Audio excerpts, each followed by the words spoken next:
जनवरी 2025 से 1 फरवरी 2025 के बीच Shri Pal Shanti ground Agarwal life style society के सामने ग्लोबल सिटी विरार पश्चिम में एक भव्य श्रीराम कथा और एक भव्य कलश यात्रा तथा पंचचंडी महायज्ञ गायत्री परिवार द्वारा एक विशाल कार्यक्रम होगा, जिसमें 10,000 से ज्यादा महिलाएं भाग लेंगी। पूरे पालघर जिले में ये एक भव्य श्रीराम कथा और एक भव्य कलश यात्रा होगी। इस कार्यक्रम को निर्विघ्न सफल बनाने के लिए यहाँ पर आज भूमि पूजन किया गया। इस भूमि पूजन में मुख्य अतिथि के रूप में राष्ट्रीय कथाकार आचार्य डॉक्टर चंद्रांशु जी महाराज श्रीधाम अयोध्या से महाराज जी द्वारा भूमि पूजन का कार्यक्रम सफल किया गया। आज के प्रेस कॉन्फ्रेंस में मुख्य अतिथि के रूप में राष्ट्रीय कथाकार आचार्य डॉक्टर चंद्रांशु जी महाराज, राष्ट्रीय कार्यकारी अध्यक्ष राम कुमार पाल जी, वीर सेना अध्यक्ष निरंजन पाल जी और विरार की जिस भूमि पर यह भव्य श्रीराम कथा और भव्य कलश यात्रा होने जा रही है वहां के श्री सिद्धार्थ ठाकुर जी और अन्य मुख्य अतिथिगण की मौजूदगी में आज की ये प्रेस कॉन्फ्रेंस हुई। आइए जानते हैं प्रेस कॉन्फ्रेंस में किस विषय पर चर्चा की गई। आज यहाँ पर महाराज जी और सभी आए हुए हैं, क्या पूरा प्रोग्राम है थोड़ा डिटेल के साथ बताइए।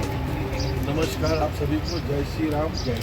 और अयोध्या से हमारे राष्ट्रीय कथाकार श्री चंद्रांशु महाराज जी आज पधारे हैं और यहाँ इनकी 22 से 21 कथाओं में इसी संदर्भ में कृषि रखी गई है और विशेष कथा के यजमान ठाकुर साहब जो है उन्होंने हमें विशेष योगदान और जगह का पर्याप्त दिया है।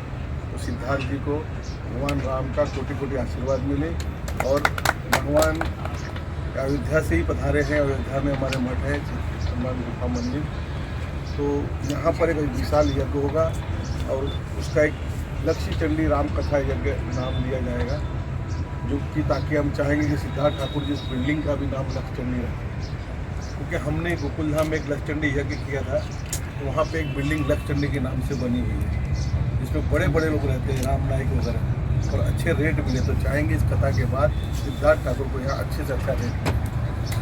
आचार्य जी आप क्या कुछ कहना चाहेंगे अयोध्या से यहाँ पर आए? ठाकुर जी आपसे शुरुआत करेंगे, जिस तरीके से यहाँ पर जो इन्होंने कहा है। जय श्री राम। मेरा नाम निरंजन पाल।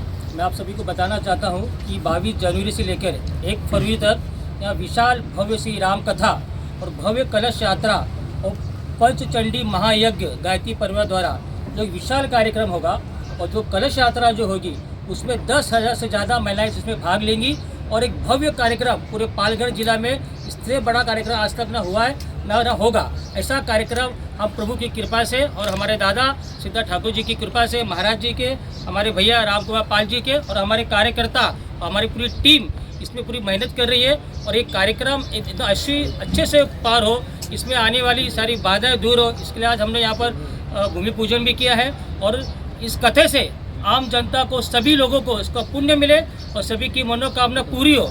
ऐसे हम प्रभु के चरणों में प्रार्थना करते हैं कि इस कथा से जो कथा सुनने आएंगे और जो घर पे बैठ के सुनेंगे, इसके पूरा लाइव कथे का, वो सभी को इसका पुण्य मिले, सभी की मनोकामना पूरी हो और सभी के कष्ट संकट इस कथे से दूर हो। जय श्री राम। आचार्य जी आपसे पूछना चाहते अगले साल 1 साल पूरा हो जाएगा राम जन्म हुए, क्या बोलना चाहते हैं? आप सभी को पहले तो जय सीताराम, बहुत बहुत धन्यवाद। हमारे साथ में संरक्षक हैं कार्यक्रम के हमारे बड़े भैया श्री राम कुमार पाल जी हैं, इस जगह के जो मालिक हैं और सिद्धार्थ जी साथ में है। कार्यक्रम के संयोजक निरंजन पाल जी आपके साथ में हैं, जिनको आप लोग सुन रहे थे। मुझको लगता है कि अपने आप में 22 जनवरी एक ऐतिहासिक दिन है। जैसे भगवान राम के प्रागट्य उत्सव का दिन रामनवमी है, वर्षों से जिस तरह से हम लोग मनाते आ रहे हैं, वैसे ही 22 जनवरी भी है, क्योंकि भगवान राम का 14 वर्ष का वनवास और उसमें जितनी विघ्न थी, समुद्र पर सेतु बनाने तक को लेकर के, रावण को मार करके रावण दहन तक के राम राज्य की परिकल्पना की। लगभग इस कलयुग में 550 वर्षों तक भगवान राम की मंदिर तोड़ने के बाद में भी, और मुझको लगता है सांस्कृतिक लड़ाई की सबसे बड़ी जीत के रूप में राम मंदिर हम लोगों के सामने है। और 22 जनवरी भगवान के प्राण प्रतिष्ठा का दिन है।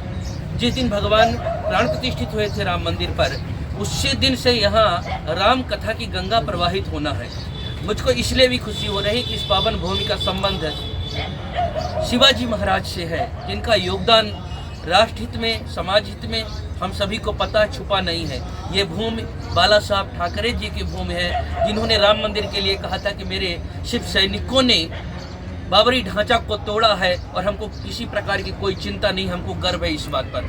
तो निश्चित तौर पर कह रहे हैं कि राम मंदिर का निर्माण अभी चल ही रहा है, पूर्ण नहीं हुआ है। राम मंदिर का निर्माण केवल मंदिर का निर्माण नहीं है, राष्ट्र मंदिर का निर्माण है। और वो पर्व, वो ऐतिहासिक क्षण जिसको पिछले साल 22 जनवरी को भगवान प्राण प्रतिष्ठित हो रहे थे, देश के यशस्वी प्रधानमंत्री जी उसके प्राण प्रतिष्ठा में सम्मिलित थे। प्राण प्रतिष्ठा में कहीं न कहीं उनका हाथ लग रहा था, मुख्य यजमान थे। हमारे प्रदेश के यशस्वी मुख्यमंत्री योगी आदित्यनाथ जी उसके साक्षी थे और हम सब वहाँ खड़े होकर के साक्षी थे, देख रहे थे, उसमें व्यवस्था में थे, दर्शन कर रहे थे।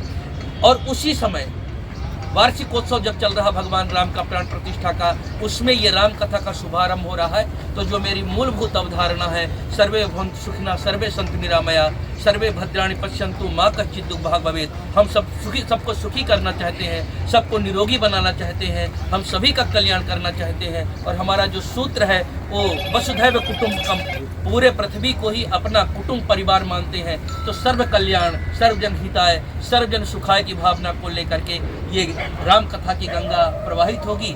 और आप जानते हैं राम कथा कलिकामद गाई, कामद का मतलब है संपूर्ण कामनाओं को पूर्ण करने वाले। किसी प्रकार का कोई कामना है तो ये कथा उसको भी पूर्ण करती है, किसी का कुछ भी मनोरथ है ये कथा उसको भी पूर्ण करती है। और एक बात यहाँ के लोगों को लगता है, यहाँ जनजीवन ज़्यादा भाग रहा है, ज़्यादा कहीं न कहीं व्यस्तता बनी हुई है। और रामचरितमानस ही नामा सुनत श्रवण पाई विश्रामा, भगवान की कथा थोड़ी हृदय को विश्राम देने वाली है। हम मंगल ग्रह तक पहुंच गए, जीवन में मंगल कैसे आएगा, वो राम कथा ही जीवन में मंगल ला सकती है। इसलिए यहाँ पर हम राम कथा, श्री राम महायज्ञ सृष्टि का कहीं न कहीं शुद्धिकरण के लिए, स्वस्थ प्रकृति के लिए हम लोग भव्यता के साथ, शुद्धता के साथ करेंगे। ये हमारा मूल उद्देश्य है। राज्यपाल जी गत कई महीनों से आदित्य योगीनाथ आ रहे हैं विरार जैसे क्षेत्र में, तो ऐसा देखा जा सकता है कि भविष्य में जो आपका रामकथा होने वाला है उसमें योगी जी आ सके, ऐसा तो नहीं है। सिद्धार्थ जी, आज भूमि पूजन है, काफ़ी महाराज जी आए हैं अयोध्या से, क्या बोलना चाहते हैं आज भूमि पूजन के लिए? सर्वप्रथम मैं अभिनंदन देना चाहता हूँ और शुक्रिया कहना चाहता हूँ राजकुमार जी, गुरु जी, निरंजन। ये एक परिवार जैसे विरार वैसे नवाला सुरपारा, गांव का नाम पहले सुरपारत था, सुरपुर ऐसा करके हमारे गांव को जाना जाता था। बहुत प्राचीन देश है, देश का चंद्रगुप्त मौर्य डायनेस्टी से ये चालू आते हुए है। देवों की भूमि कब बोला गया है हमारे परिसर। इधर भद्राचार्य जी, राम भद्राचार्य जी आए, अभी गुरु जी आए। ये बहुत पावन अवसर है कि हमें भी इस चीज़ का कोई छोटा सा भाग, कुछ योगदान दे पा रहे। अच्छा फील होता है। सब लोगों को मैं आग्रह करूंगा कि इसकी संगीत मिल जाए और जैसे उन्होंने बोला अपनी लाइफ में ठहराव लाए, शांति लाए, ऐसे ही मनोकामना करता हूँ। सिद्धार्थ जी, आज आपके लिए कितनी बड़ी खुशी का दिन है कि एक साथ एक छत के नीचे इतने महान लोग आए हैं, आप पूजा के भी अवसर है। क्या कार्यक्रम आगे, इससे आगे क्या है, नेक्स्ट क्या होगा कार्यक्रम? पर्टिकुलरली हम आज जनता के बीच में आ जाके जो प्रसार और आज जो लाइफस्टाइल जी रहे हैं और उसमें से जो ठहराव, जो कथा लाती है, सबको आज कोई ना कोई सामाजिक काम, कोई धार्मिक काम, ये सब से हमारा परिवार हमेशा जुड़ा हुआ है ये। और अच्छा लगता है कि मैं उसका छोटा सा जो भी पात्र प्ले करता हूँ। निरंजन जी, आप बता रहे थे कि काफ़ी सिंगर आने वाले हैं, सेलिब्रिटी सिंगर, कुछ ऐसा बता पाएंगे? मैं आपको बताना चाहता हूँ कि 22 जनवरी जो सबसे पावन दिन है, श्री राम मंदिर का प्राण प्रतिष्ठा हुई थी, वो दिन हम किसी ने भूलना नहीं चाहिए। वो दिन हर हिंदुत्ववादी, हर देश के नागरिक को याद होनी चाहिए। इसलिए हमने हर बार 22 तारीख को ही चुना है। हम जब भी कथा करेंगे 22 जनवरी को ही करेंगे और हमेशा वो याद दिलाएंगे कि वो जो मंदिर हमको, जो श्री राम जी का मंदिर इतनी आसानी से नहीं मिला है, ना बना है, उसके लिए हमारे कितने कारसेवकों ने अपनी जान की बलिदान दिए। तो उनको भी जगाना, उनके परिवार को लाना, उनके परिवार को मिलना, उनको शुभेच्छा देना और उनका भी सम्मान करना, और जो शहीद हो गए उनके लिए श्रद्धांजलि करना। ऐसा करके एक पूरा भक्ति में वो कार्यक्रम रहेगा। जो कलश यात्रा हमारी रहेगी, जिसमें 10,000 से ज़्यादा महिलाएं पुरुष रहेंगे, जिसमें हर चीज़ की व्यवस्था रहेगी। और साथ में उसके बाद यहाँ पर संगीतमय भजन का कार्यक्रम होगा, जिसमें बड़े बड़े सिंगर को बुलाए जाएंगे, एक्टर वगैरह को बुलाए जाएंगे। और इसके बाद 10,000 लोगों का विशाल भंडारा, यहाँ प्रतिदिन भंडारा होगा। और जब तक कथा 22 जनवरी से लेके 1 फरवरी तक प्रतिदिन भंडारा है। और इसके बाद आपको सभी को पता है कि भगवान यज्ञ से प्रकट हुए, इसलिए यहाँ पंचकुंडी महायज्ञ रखा गया है।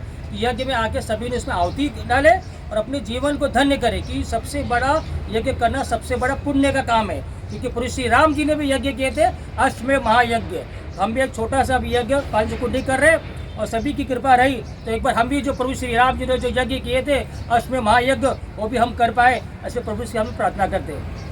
चंद्रवंशी महाराज जी, एक जानना चाहेंगे, जिस तरीके से रामपाल जी हैं वो लगातार संस्कृति को जिंदा रखने के लिए अलग अलग धार्मिक कार्य करते रहते हैं अलग अलग जगहों पर, तो क्या कहेंगे कि इसके लिए कितनी ज़रूरत है आज के समय में? आज के समय में ही तो ज़रूरत है, क्योंकि हम सहिष्णु हैं। हम 3 दिनों तक ताकत होने के बाद भी समुद्र के किनारे बैठ कर के प्रतीक्षा कर लेते हैं कि समुद्र प्रेम से मार्ग दे देता है तो बाण संधान नहीं करेंगे। और उसका कहीं न कहीं हमारी सरलता को, विनम्रता को कायर समझ लिया गया, और इसीलिए हम लोग लगातार प्रतीक्षारत रहे। 76 वर्षों तक हम राम जन्मभूमि के लिए कोर्ट में खड़े रहे। ज्ञानवापी काशी के लिए हम खून खराबा नहीं कर रहे हैं, हम लगातार प्रतीक्षारत हैं कि न्यायालय का जो निर्णय आएगा उसको मानेंगे। और मथुरा जो हमारे आस्था का केंद्र है, हम अपने लिए आस्था के लिए कुछ भी करेंगे, हम लगातार कटिबद्ध हैं, परंतु हम खून खराबा पर नहीं जा रहे। परंतु जिस तरह से अभी संभल की घटना आप लोग देख रहे हैं, हमको कोई बिल्कुल कहने में हिचक नहीं है। अगर हम ही नहीं समझेंगे, हम ही नहीं देखेंगे तो क्या कहेगा। तो राम का जो चरित्र है ना, वो राम का मतलब ही होता है, राम माने राष्ट्र, माँ माने मंगल, संपूर्ण राष्ट्र के हित को सन्निहित करना। रामो राष्ट्र सर्वस्वम, रामो राष्ट्र सदैवतम, रामो राष्ट्र पिता प्रोक्ता, रामो राष्ट्र से मंगलम। राम ही राष्ट्र का मंगल है और राम ही राष्ट्र पुरुष है, भारत की आत्मा है। तो निश्चित तौर पर उन्होंने सनातन संस्कृति के लिए, देश के लिए, राष्ट्र के लिए जो विवेकानंद जी ने किया है, जो मर्यादा पुरुषोत्तम भगवान राम ने किया है, जो अन्य महापुरुषों ने किया है, हमारे सेनानियों ने किया है, हम सबका कर्तव्य है, करते हैं और करते रहेंगे लगातार। Thank you.